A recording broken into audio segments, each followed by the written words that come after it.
if one day I have eaten more than my calorie my calorie prescribed goal, can I work it off by doing more workouts that day? No. So you can, but it's probably a very poor strategy to use if you've overeaten. What I would just do is either just take it on the chin and just move on, or if you really want to be kind of meticulous about it, lower your calorie intake the next day. So lower it by 300 calories that you went over by, or spread it out across the week. Welcome to the Stronger, Fitter, Happier podcast. I'm your host Vin, and today it's just me, and we're doing a Q&A episode. And this Q&A is mostly based around nutrition. So we've been sent in lots of questions around nutrition, and they are being answered on this episode. So if you are interested in finding out some answers to some common struggles with nutrition, have a listen to the rest of this episode. So without any further ado, I'm going to get stuck in and keep this episode short and snappy. So first question up is, I have two issues. As a vegetarian, I struggle with protein intake. I am also a fussy eater, so I don't like tofu and fake meat protein alternatives.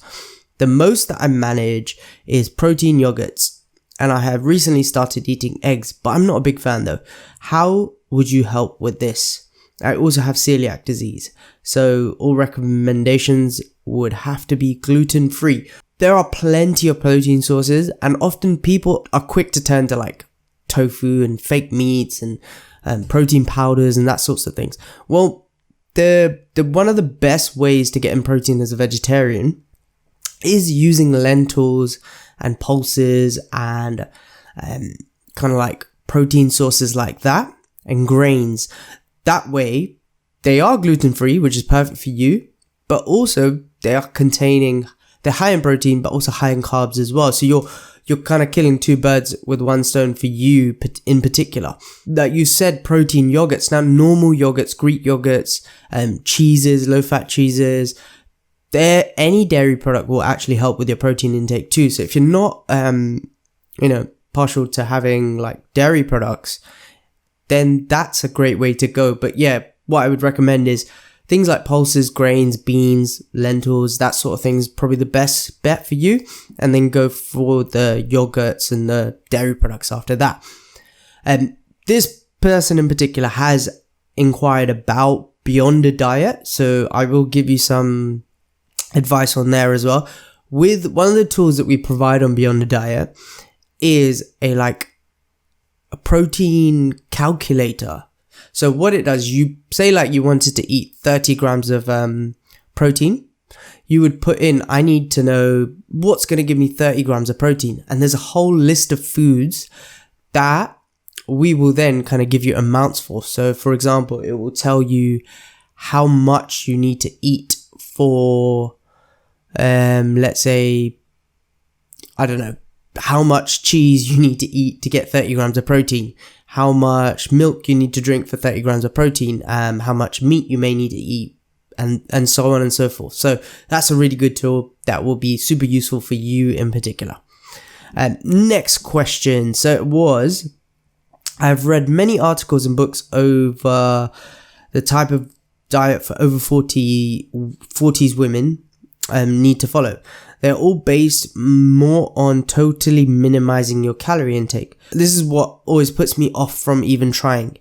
Is this true? No. So you do not need to eat super low calories to lose weight. You simply need to eat less calories than you burn every day. Now, if you don't burn a lot of calories, then you may need to cut them down. And the only way that you're burning not a lot of calories is if you're super light and super short. So your metabolism is pretty low, or you simply don't move enough. And even if you do have a lower metabolism because you're not very heavy and you're not very tall, then you can just move a bit more and, be a bit more active than the normal person, and then increase your calorie intake. Increase the amount of calories you burn that way.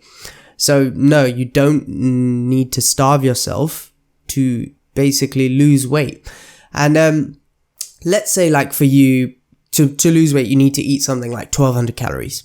Now, for a very smallish woman, when I say smallish woman, I mean in height, that may be a normal figure.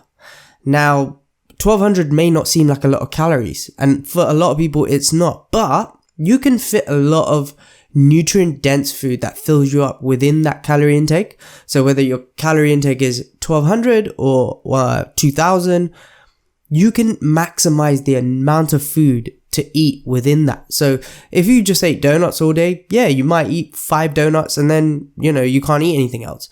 But if you had like lots of vegetables, nutritious meals, lots of like protein based food and things like that, you're going to feel a lot fuller. And that's the aim of the game when it comes to like trying to lose weight.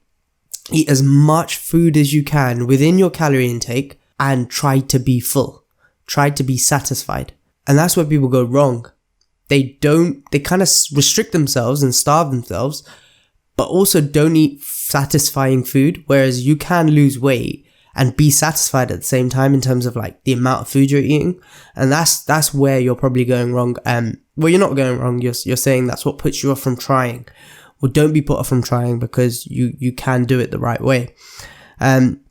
And then the follow-up question was, what is the best diet advice for an over 40s person, especially women who may be premenopausal? So I kind of actually answered it in the last question. Basically, try to maximize the amount of food you can eat, this regardless of your calorie intake. If you can maximize the amount of food you can eat, and the way you're going to do this is through like kind of vegetables, nutrient dense food, maximizing your protein intake, especially for a premenopausal woman, is going to be very useful in terms of like minimizing the effects of like hunger that you're going to face. So that's my advice. Minimize hunger by maximizing food intake. And that may sound strange, but I kind of already gone through it. Maximize food intake with low calorie foods. That way you can eat a lot more.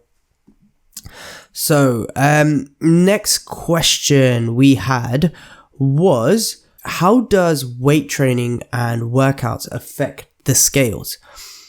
So, what you will find over a long period of time, if you are weight training, you may notice that your weight goes up because you're increasing your lean muscle mass. Or your weight stays very stable if you're new to training, because you're gaining muscle mass but also losing body fat. And this only happens for new beginners or someone who's had a long break from training, who used to train. The other immediate effect you might notice on the scale is like immediately after a workout, you're a lot lighter, because if you haven't rehydrated during a session, you've lost water weight and now you feel lighter. The other notice you may notice is weight gain immediately after a workout. Let's say you've been having a heavy workout, but then you've had lots to drink. Then you may notice as well that your weight has significantly, increased because you've drank a lot.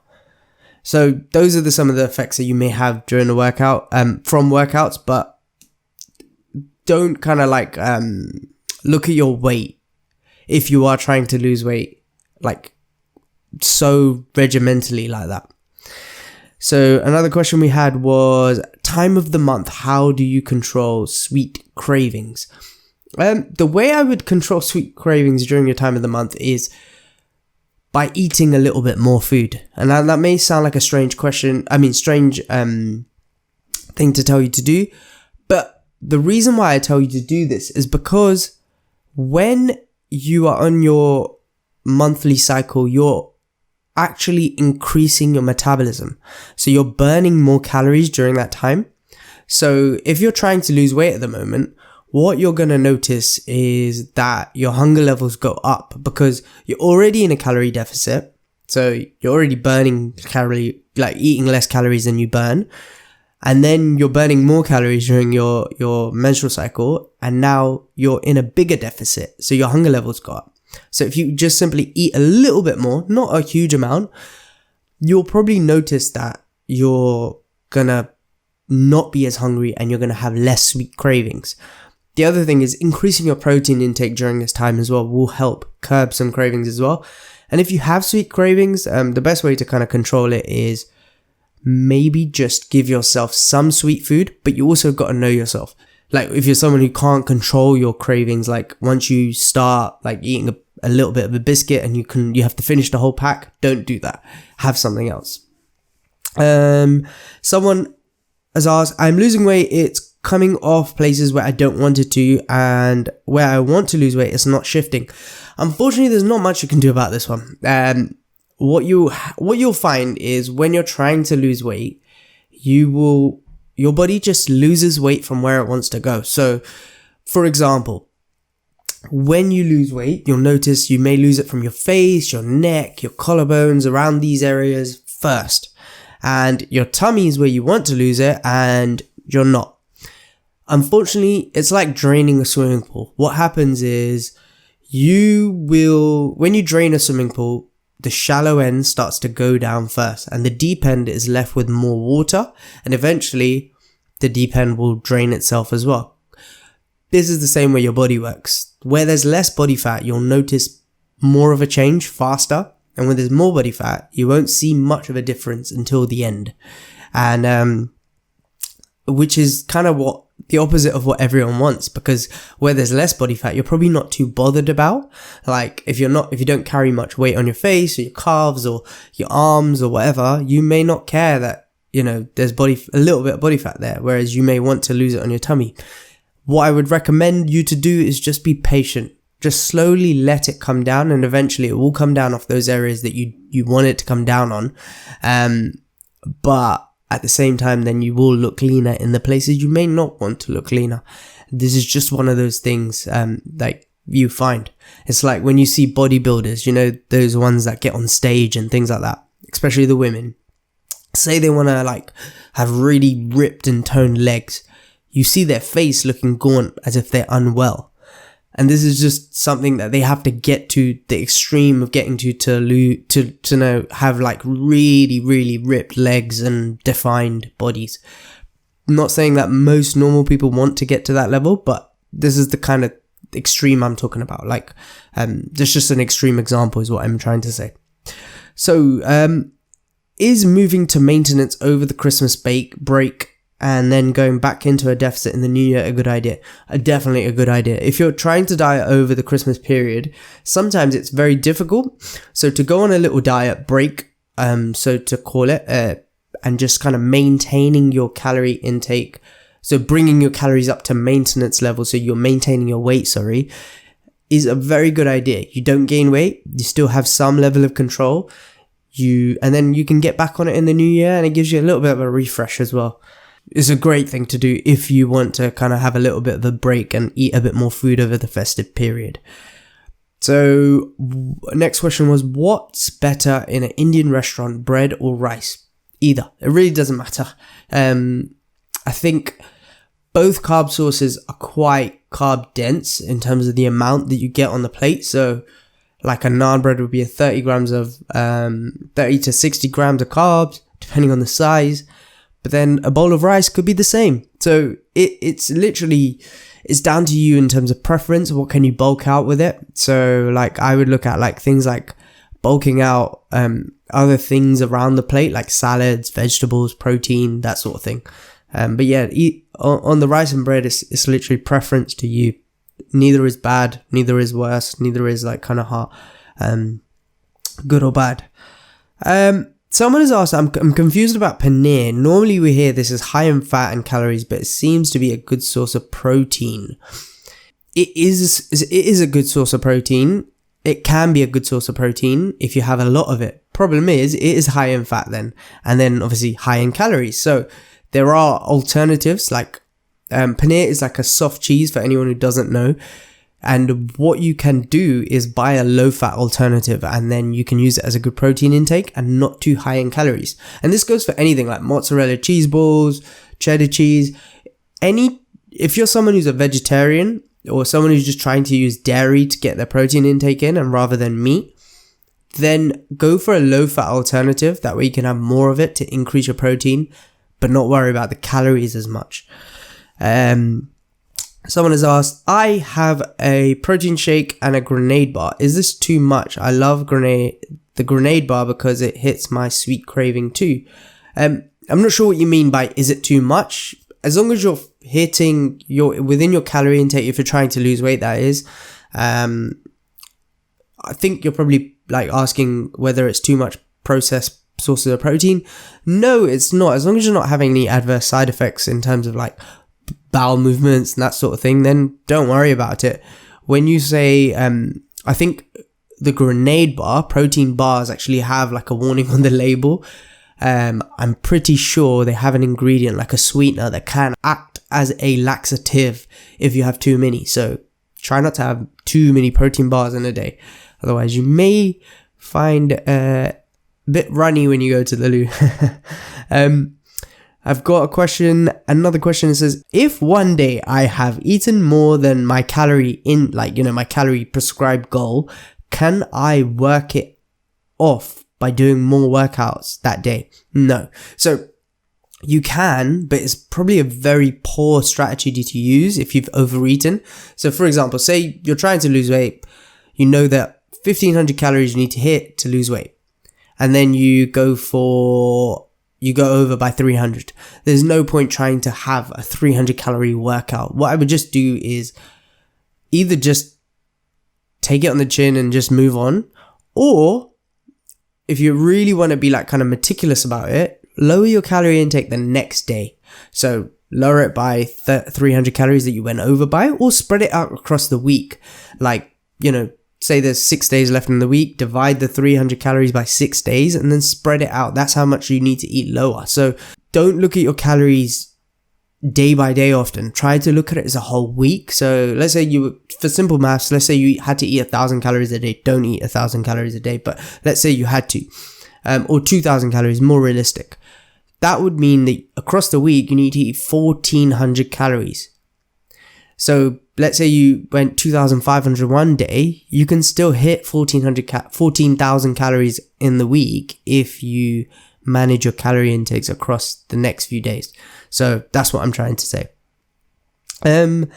Final few questions we're going to now. Can I ask what pedometers people use? I have an old Fitbit, but I notice my steps don't usually tally properly in the house. So I just simply use an Apple Watch, but I don't think it really matters too much. I think if you're going to be using it in the house, you're going to have to use the arm motion to kind of record the steps a bit more.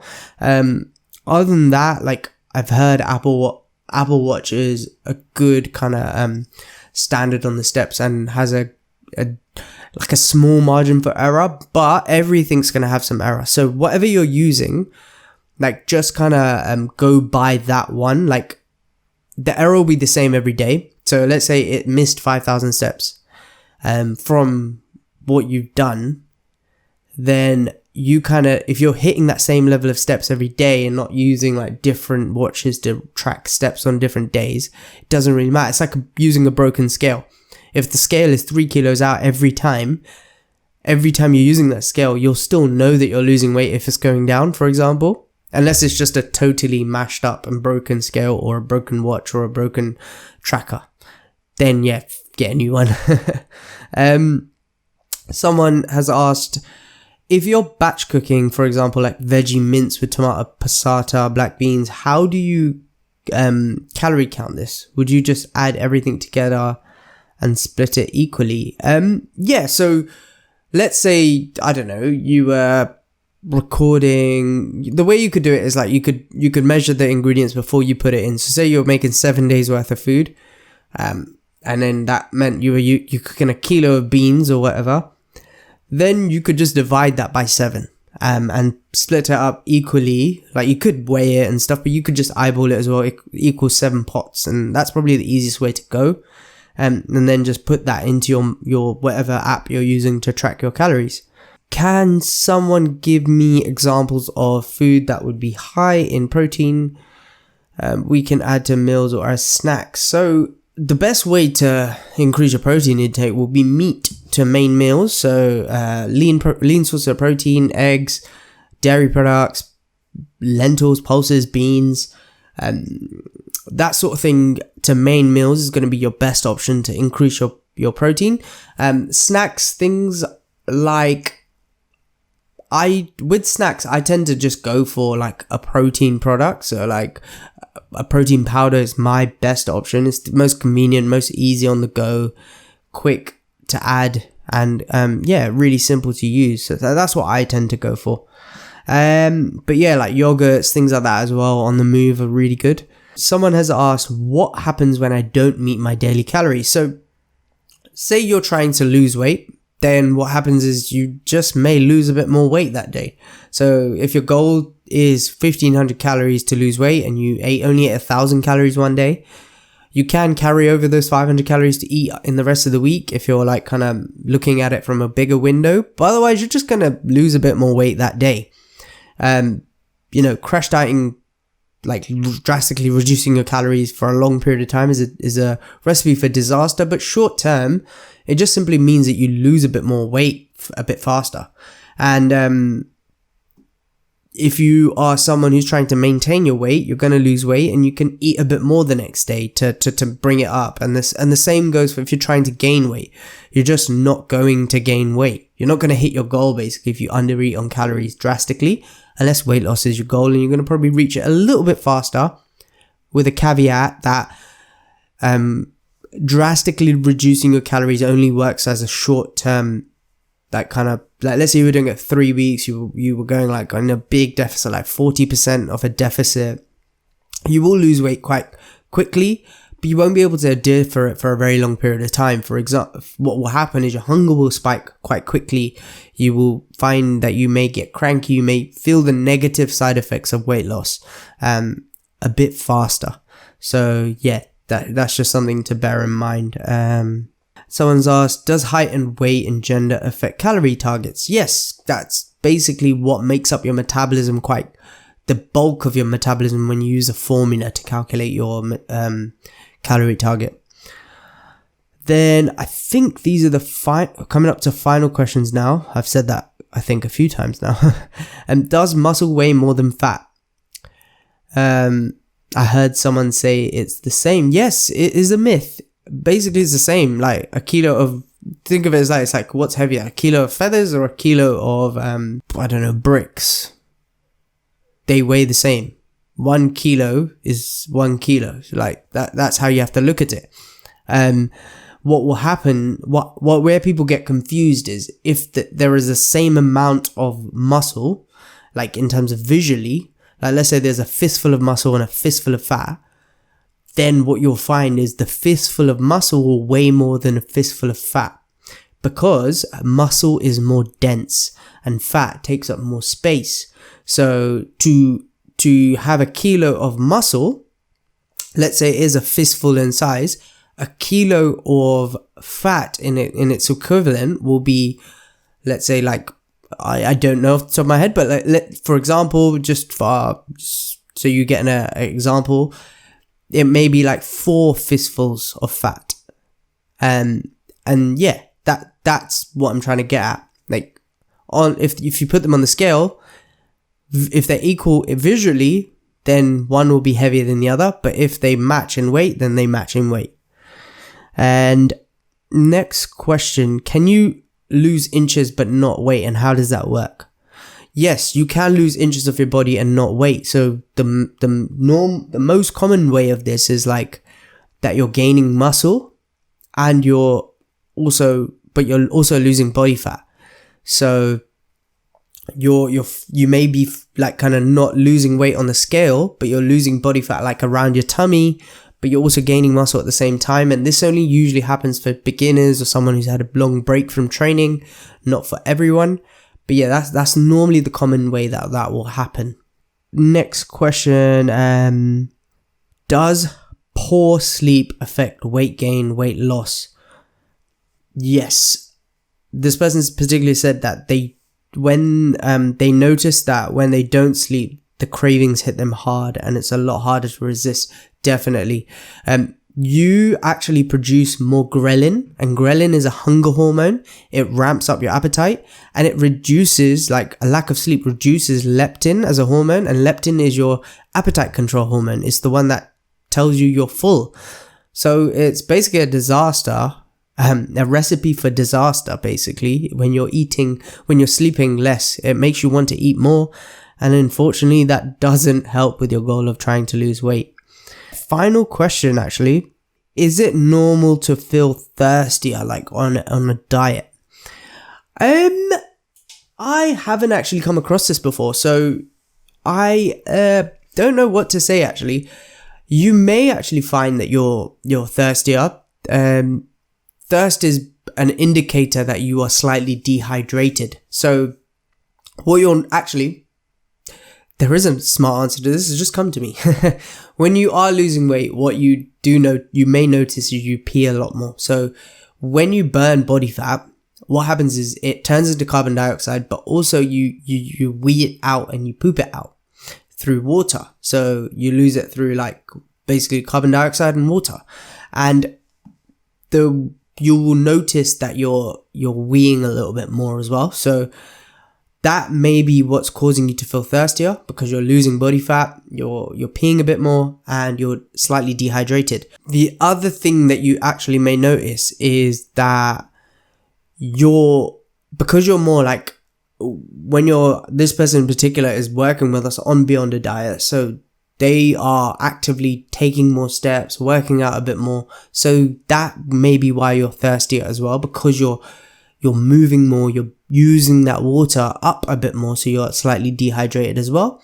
And yeah, that's probably what it is. The other thing is, when you are trying to lose weight, you feel hungrier. Like, it's just a natural response to reducing your calorie intake. You'll find that your body's telling you to eat more.